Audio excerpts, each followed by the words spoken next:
നാളെ വേനൽ മഴയ്ക്ക് സാധ്യത. ഏറ്റവും ഒടുവിലായുള്ള അറിയിപ്പ് പ്രകാരം നാളെ 4 ജില്ലകളിൽ വേനൽ മഴയ്ക്ക് സാധ്യത.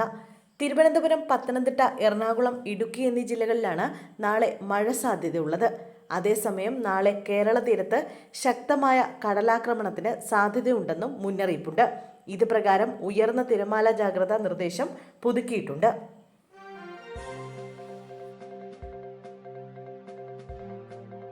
നവജാത ശിശുവിനെ കൊലപ്പെടുത്തിയ ശേഷം ഒളിവിൽ പോയ അമ്മ 18 വർഷത്തിനു ശേഷം പിടിയിൽ. ചിറക്കടവ് സ്വദേശി കുഞ്ഞുമോൾ എന്ന് വിളിക്കുന്ന ഓമനയാണ് പൊൻകുന്നം പോലീസ് അറസ്റ്റ് ചെയ്തത്. 2004 ഓമന തന്റെ നവജാത ശിശുവിനെ കൊലപ്പെടുത്തിയ ശേഷം മൃതദേഹം പ്ലാസ്റ്റിക് ചാക്കിൽ കെട്ടി കടുക്കാമല ഭാഗത്തുള്ള ഉപയോഗശൂന്യമായ കിണറ്റിൽ തള്ളിയത്. കേസിൽ അറസ്റ്റിലായ ഓമന ജാമ്യത്തിലിറങ്ങിയ ശേഷം മുങ്ങുകയായിരുന്നു. പിന്നീട് ഇവർ 18 വർഷത്തോളമായി തമിഴ്നാട്ടിലെ തിരുപ്പതിയിലും മറ്റുമായി ഒളിവിൽ കഴിഞ്ഞു വരികയായിരുന്നു. വിവിധ കേസുകളിൽ ജാമ്യത്തിലിറങ്ങി ഒളിവിൽ കഴിഞ്ഞു വരുന്നവരെ പിടികൂടുന്നതിനായി ജില്ലാ പോലീസ് മേധാവി നിർദ്ദേശം നൽകിയതിന്റെ അടിസ്ഥാനത്തിൽ നടത്തിയ തിരച്ചിലാണ് ഓമന പോലീസിന്റെ പിടിയിലാകുന്നത്.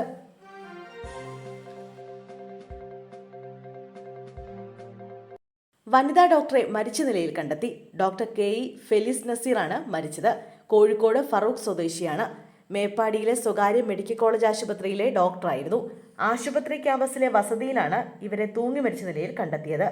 ജനറൽ സർജറി വിഭാഗം അസിസ്റ്റന്റ് പ്രൊഫസറാണ്. ഡോക്ടർമാരിലെ സമ്മർദ്ദം കുറയ്ക്കാനും ആത്മഹത്യ തടയുന്നതിനും പ്രവർത്തിക്കുന്ന അസോസിയേഷനിലെ കൗൺസിലറാണ്. വൈകിട്ട് അത്യാഹിത വിഭാഗത്തിൽ കൊണ്ടുവന്നെങ്കിലും 5:30 മരണം സ്ഥിരീകരിക്കുകയായിരുന്നു.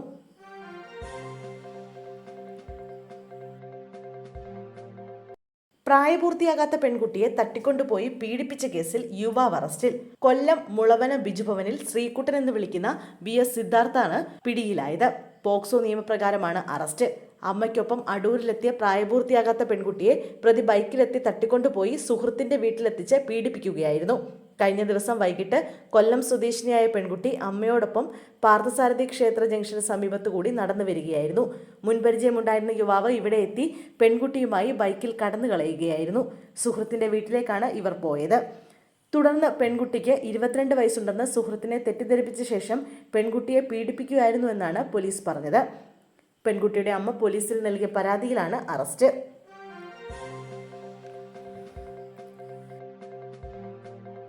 സ്ത്രീകളിൽ നിന്നും പണം തട്ടിയ ജിം ഉടമ പിടിയിൽ. ഹരിപ്പാട് ടൗൺ ഹാൾ ജംഗ്ഷന് വടക്ക് വശം ഫിറ്റ്നസ് സെന്റർ നടത്തിവരുന്ന ജിപ്സൺ ജോയ്ക്കാണ് പോലീസിന്റെ പിടിയിലായത്. പരിശീലനത്തിനായി സ്ഥാപനത്തിൽ വന്ന സ്ത്രീകളോട് തനിക്ക് സാമ്പത്തിക ബുദ്ധിമുട്ടുണ്ടെന്നും പണം തന്ന് സഹായിക്കണമെന്നും പ്രതി പറഞ്ഞു. ഇതിന് പകരമായി ജിമ്മിന്റെ പാർട്ട്ണർഷിപ്പിൽ ചേർക്കാമെന്ന വാഗ്ദാനവും നൽകി. എന്നാൽ പണം നൽകിയിട്ടും മറ്റു നടപടികളില്ലാതെ വന്നതോടെയാണ് 2 സ്ത്രീകൾ ഹരിപ്പാട് പോലീസിൽ പരാതി നൽകിയത്. തുടർന്ന് പോലീസ് നടത്തിയ അന്വേഷണത്തിൽ ഇയാൾ വിദേശത്താണെന്ന് അറിഞ്ഞു. തിരികെ നെടുമ്പാശ്ശേരി വിമാനത്താവളത്തിലെത്തിയപ്പോൾ ഇയാളെ അറസ്റ്റ് ചെയ്യുകയായിരുന്നു.